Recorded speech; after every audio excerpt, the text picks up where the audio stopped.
સાથે સાથે આજે વેરા વસૂલાત જે આપણા માટે બહુ અગત્યનું છે. આજે જે બાકી છે એમને આજે વોર્ડ વાઇઝ વોર્ડ ઓફિસર્સ અને રેવન્યુ ઓફિસર્સની પણ રિવ્યુ મિટિંગ રાખવામાં આવ્યું હતું.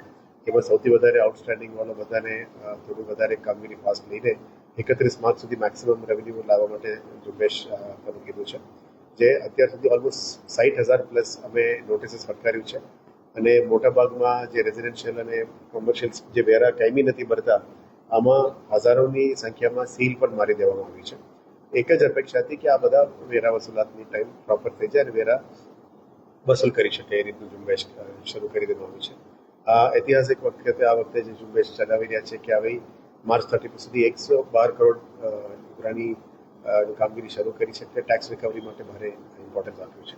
આવનારા દિવસમાં જો આપણે કીધું સેલ ઓફ પ્લોટ્સ વેલ્યુએશન પ્લોટ્સની દુકાનોની સેલથી પણ આવક વધારવાની માટે આજે નિર્ણય લેવામાં આવ્યો છે. સાથે સાથે જે પણ ખાતમુહૂર્ત લોકાર્પણ કામો થઈ છે બિલ્ડિંગ્સ ડિપાર્ટમેન્ટ દ્વારા અને રોડ ડિપાર્ટમેન્ટ, પાણી પુરવઠા, ડ્રેનેજ ડિપાર્ટમેન્ટ દ્વારા જે પણ કામગીરી છે એમાં ગુણવત્તાપૂર્વક કામગીરી થાય એના માટે આજે રિવ્યુ પણ કરવામાં આવ્યું.